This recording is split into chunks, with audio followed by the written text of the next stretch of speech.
Hi, I'm Steve Fifield, the Chairman and CEO of Fifield Companies. We're primarily apartment building developers and investors. The greatest challenge that I've faced in the last decade have been the unexpected challenges coming from governmental changes. So for example, in 2008 and 9, because the government had influenced the big money sources for mortgages and had them drop credit requirements, we ended up with the Subprime Crisis, which almost bankrupted most of the major banks in the United States. The victims of that included real estate developers like ourselves who saw their credit cut overnight. And we rely on capital to fuel our projects. How were we able to rebound from that? We have gotten more conservative in how we structure our projects. If we're building a $100 million project, instead of trying to do it with $10 million of equity, we use $40 million in equity. Of course, that means that we have to bring in more institutional partners, and our profits aren't as great because we're taking a smaller piece of the developments. But it does protect us if there's a major shift downward.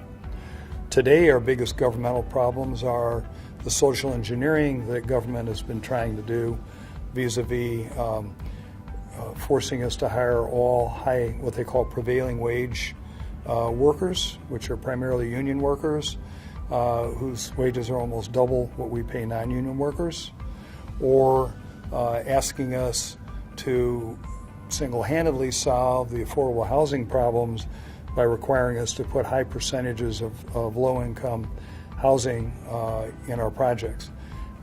Those have made it very difficult, if not impossible, to do new construction in cities like Los Angeles, Chicago, New York, and it creates the exact opposite result as to what the politicians want. They think they're going to get more housing and more affordable housing, and instead they get no housing. One thing that I've learned is that you have to communicate really well internally as to what you're facing so that your staff can prepare themselves mentally.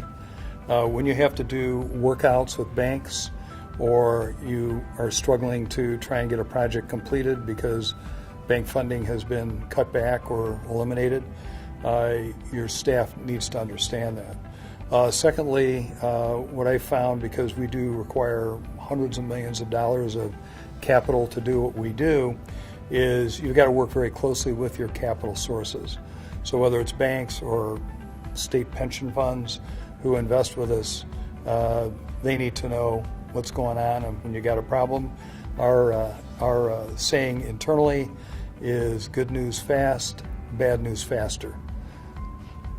We've been very active in Los Angeles and Chicago, both of whom enacted draconian affordable housing requirements in the last year and a half, and for that reason we have not purchased any land for future developments in those cities.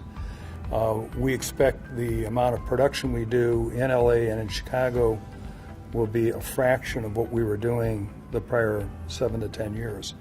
At the same time, we have gone into cities that have not put such tremendous restrictions on us and are looking to expand in those cities like Dallas, Miami, Washington, D.C., Philadelphia, Minneapolis.